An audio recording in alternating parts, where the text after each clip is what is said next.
Hi, I'm Jesse Adler and welcome back to my YouTube channel. Today we'll be doing the Tenderfoot requirement 1A, which is present yourself to your leader, prepared for an overnight camping trip, and show the personal gear and camping gear that you'll be using. Show the right way to pack and carry it.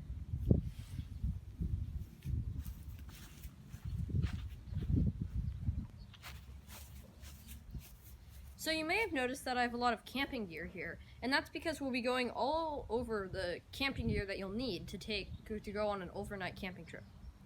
So first, we're going to start with the 10 essentials, which starting out with a pocket knife. So this is a pocket knife. It's a folding blade, and you can use it to cut wood, rope, any number of things. Now there's also straight blade knives, which, as you can see, don't close. They're also called sheath knives because they go in this nice sheath. And both are allowed in scouting, both you can have, and yeah, they're both great. You should maybe even carry one of each. Next, you'll want a first aid kit. Here I have one right here. It's actually waterproof, but if I open it up, you can see on the inside there's all sorts of first aid stuff, and it says what there's in it on the back.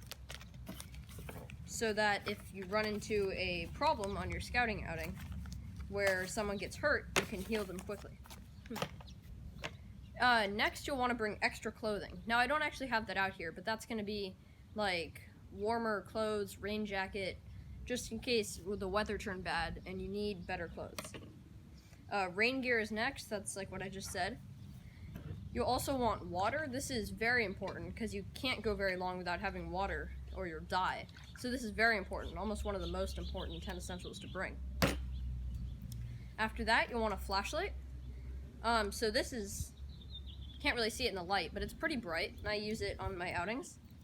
There's a few different kinds. You can, a few different ones. You can use what you want. Maybe a headlamp or something. Next, you want trail food. Now, I don't have that in my supplies because it's perishable, but like a granola bar or some sort of snack, so that if you get lost or something, you'll have food to keep you going for a little while, so you don't get super hungry. Or if you just get hungry on the trail and the meal isn't for a while. Next, you'll want some sort of fire starter. So these are matches. I have them in this little nice waterproof container. But matches they could save your life if you're able to make a fire on the outing, if you're lost. Also, I have a little lighter, which is very handy when I don't want to use a match. It's just a little butane torch, and just makes a flame that won't go out in the wind, so it's a little handier than matches. I also have this ferrocerium rod and this steel thing, so when you strike it, I don't know if you can see in the light, but it makes lots of sparks. So if you want to give yourself a little challenge, you can use this to start a fire. So next you'll want sun protection, which I guess I also don't have here. But just like a hat and some long clothes, sunscreen, and finally a map and compass. Now I don't have a map because I'm not in any particular area in the outdoors, but I do have this compass that I always carry with me. So set it on a level surface and you'll be able to use it. Now probably shouldn't do it on a table because there's metal in it, but yeah, you got your compass. And that is your 10 essentials. So those should go in a kind of backpack like this, like a day pack, that you can wear on your back when you're hiking. Now that's not your frame pack, which is this big one, which carries everything. That's just going to be a little light one to bring with you on trails and stuff. So next, we already talked about clothing a little bit, but you're going to want to have the right clothing for the place you're going. So if you're going to Antarctica, you're going to want to have really, really nice cold weather gear. And if you're going to the desert, you might want to have nice, like breathable long sleeve shirts so you don't get sunburned and stuff.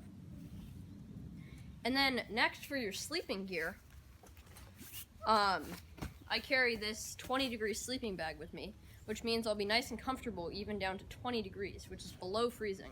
So that's enough for me. And then I personally like these inflatable pads, which you roll out and you blow up with your mouth. Some people like the Z pads, which they fold into a Z shape and they just go out, no inflating needed. But I like that. And you also would want a tent, unless you really like sleeping under the stars, but you still need a ground cloth. So some sort of protection against the elements there. This tent I use is a 2-person tent, so I can tent with someone. And yeah, I find it really easy to set up. I think we'll go over setting it up in another video. And then next, eating. So this is my Sierra cup that I use, and I have a spork to go along with it, so I don't need 2 utensils. And then I figure I can just use my normal knife if I need to cut something. And I actually normally just bring this on an outing because it can be used as a plate, a bowl, or a cup. But some people like to have separate plates, bowls, and cups, so the size of that can vary. The cleanup kit, which it says you need in the book, normally that's going to be what's called troop gear. So this is all personal gear, it's my own.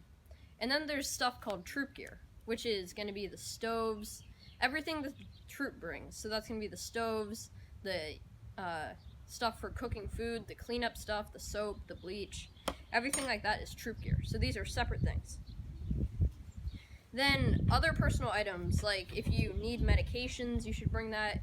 You can bring a watch, maybe a fishing pole, a camera, just whatever you want to bring for the outing. And yeah, so that is what you need on an outing. Thank you. Thanks.